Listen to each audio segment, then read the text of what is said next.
ఓం సాయిరామ్. శ్రీ శివాయ గురవే నమః. ఆణిముత్యం.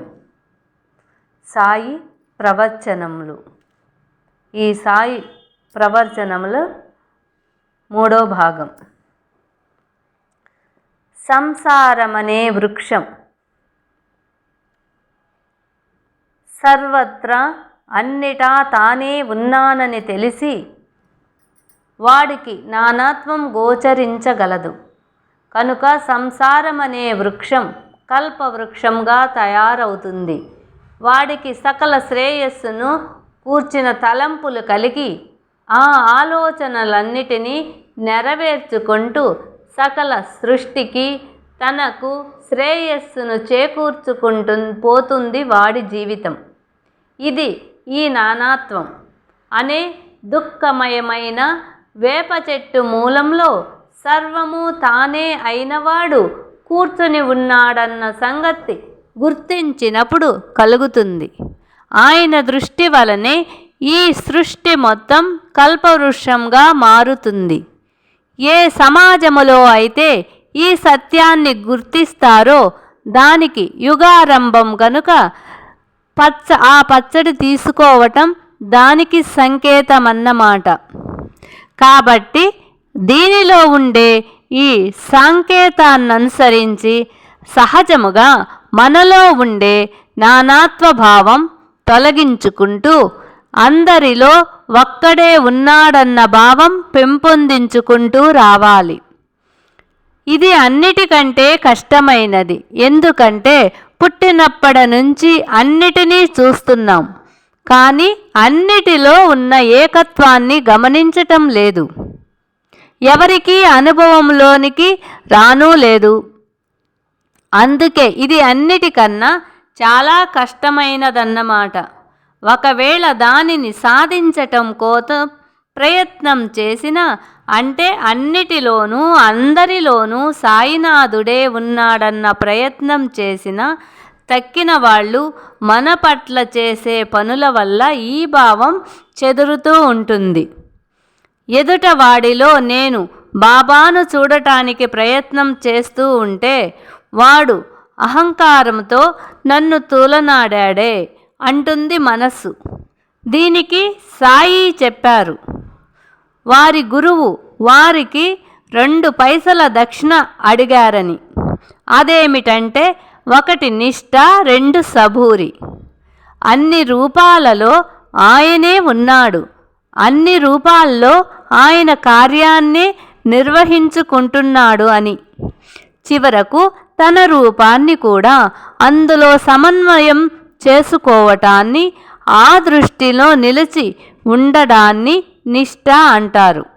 అట్లా నిలిచి ఉండటానికి ఓరిమి కావలసి వస్తుంది.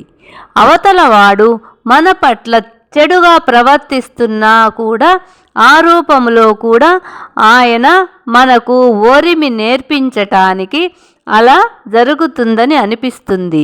ఆ విషయం గుర్తించినప్పుడు అక్కడ ఆ ప్రయోజనం నెరవేరుతుంది. ఉదాహరణకు, ఏ మరణమైతే మనిషిని భీతి కొలుపుతుందో ఆ మరణమే బుద్ధునికి ప్రబోధం చేసింది. ఏదో ఒకరోజు మరణం తప్పదు కదా అని తాత్కాలిక వైరాగ్యం వస్తుంది. అట్టి శ్మశాన వైరాగ్యం ఆత్మీయులు చనిపోయినప్పుడు ప్రతివారికి వస్తుంది. కారణం, అంతరాంతాలలో ప్రతి మనిషి పరిస్థితి కూడా ఒకనాటికి ఇంతే కదా అని మనసు నచ్చ చెప్పుకుంటుంది. ఇన్ని ఆశలు పెట్టుకుంటున్నాము కదా, వీటిని ఎప్పుడు వదిలిపెడతాను అనిపిస్తుంది. కానీ దానికంటే బలీనమైపోయిన వాడి మీద, బలీయంగా పోయిన వాడి మీద దుఃఖము, భయము 2 ఎక్కువ అవుతాయి. అట్లాగాక ఇది ఏమిటన్న ప్రశ్న పరిణమించి ఇక్కడ మరణించేదేమీ లేదు. ఎప్పుడూ నిత్యంగా ఉండే దేవుడున్నాడు అన్న జ్ఞానం పొందేదాకా బుద్ధుణ్ణి తీసుకుపోయింది. అలాగే సర్వత్రా తన గురువును చూడగలిగిన వాడికి తనతో ఎవరు ఏ రీతిని వ్యవహరించినా కూడా ఆ రూపములో తన గురువే అని, తన గురువే ఇలా వ్యవహరిస్తున్నాడని తెలిసి పూర్ణ ఆత్మజ్ఞానం కలిగే వరకు జీవితమే వాడికి గురువై నడిపిస్తుంది. ఇది తెలియని వాడికి ఇంకా రాగద్వేషాల భయంలోకి త్రోసి ఇంకా దిగజారుస్తుంది. అందుకనే భగవద్గీతలో శ్రీకృష్ణుడు ఈ జగత్తు అందరికీ భగవంతుని సృష్టిని మరిపిస్తుంది అని చెప్పాడు. ఈ జగత్తు కానీ అవధూతకు 24 గురువుల రూపం ఈ గురువుల రూపంలో ప్రబోధం చేస్తుంది అని చెప్పాడు. ఒక్కసారి యదుమహారాజు వేటకు వెళ్ళాడు. అక్కడ అడవిలో ధూళిలో ఉన్న దృఢకాయుణ్ణి చూసి ఎందుకిలా అడవిలో ఉన్నావని అడిగితే అతడు తాను ఈ సృష్టిలో 24 మంది గురువుల నుండి జ్ఞానమార్జించానని అందుకే ఇలా ఉన్నానని చెప్పాడు. కాబట్టి ఆయనకు గురువు కానిదేదీ లేదు. ఆయనకు పంచభూతాలు గురువే. అవే పంచభూతాలు సృష్టికి ప్రతి సృష్టి చేసిన విశ్వామిత్రుణ్ణి తలక్రిందులు చేశాయి. ఈ సృష్టి ఈ విధముగా పడవేయను గలదు, ఆ విధముగా ఉద్ధరించను కలదు. సర్వంలోనూ గురువును చూశావంటే నీకు నీ గురువుకు భేదం లేకుండా నీవు గురు రూపమైన దానిలో నిమగ్నమైపోతావు. లేకపోతే నానాత్వమునే దుఃఖములో కొట్టుకొని పోతావు.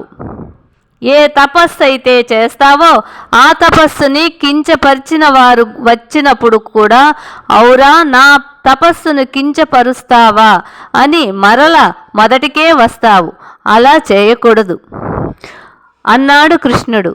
అందుకని గురువే బ్రహ్మం, ఆ గురువే భ్రమ, మాయ కూడా.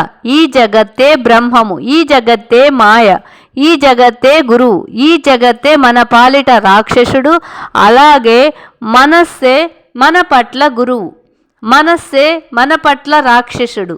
నానాత్వం వైపు రాగద్వేషాలు కలుగు చేసేదే, జ్ఞానాన్నిచ్చి సంతోషాన్నిచ్చేది అదే.